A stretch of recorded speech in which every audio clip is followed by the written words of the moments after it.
So 5.5 months in. So length of bear market, if we were to put in a bottom here and start moving up, the length of the bear market would be 5.5 months right now, and the decline was 23%. And then the length of recovery would be how long did it take to get back to those January highs?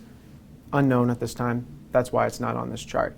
But that's how we would read this. And when we look at the average across all these bear markets, you spend about 11 months going down. So almost an entire year going down, putting in a bottom. The recovery is about 19 months to get back to those old highs. So on average, the recovery is a little bit slow.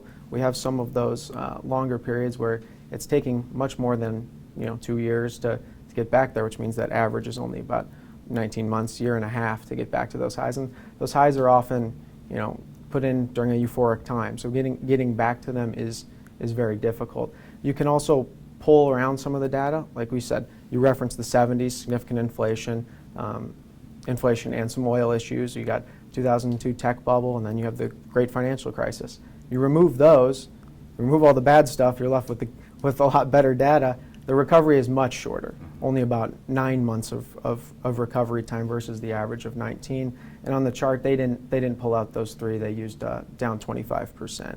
But I think it's interesting to look at, well, when were there not significant structural issues with the market, like those 3 time periods, and the recovery was about 9 months. Right, and look at I find 1980 really unique because it did 20 months of bear market to bottom and just 3 months to recovery. Mm-hmm. And that was a time where interest rates were increased rapidly, but then savings, all kinds of things change dynamically within that time period as inflation was killed off in that recovery. So if you would just use these numbers, that whole formula would be different in that year, and you just don't know what year or what you're going to look like, to your point.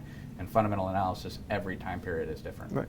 And to your point about having the right amount of cash and trying to avoid these times, whether you're counting the months of not selling during the drawdown, but you could still sell on the way back up, even though it took 19 months to get back to your high. Well, it's still 19 months of general trending up, right, which is what we can see in this slide, which is taking all those time periods and saying, after we've hit a bear market, so after we've put in the down 20, what does it look like a year later? That's the far right column, and on average, you're up about 15%. So you didn't get, on average, the 20% back because it takes more than a year to recover on average. So that makes sense, but you have recovered some of it, right? Once you're down 20%, you need 25% to get back to where you were. So you're not quite there, but you are up 15%. And then the outliers are those 3 time periods we referenced where it was a much significantly longer recovery.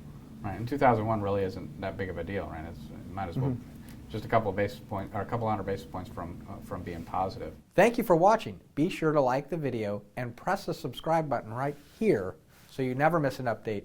If you have any questions or would like to get in touch with an advisor, click the link in the description below to request a meeting. We'll see you next time.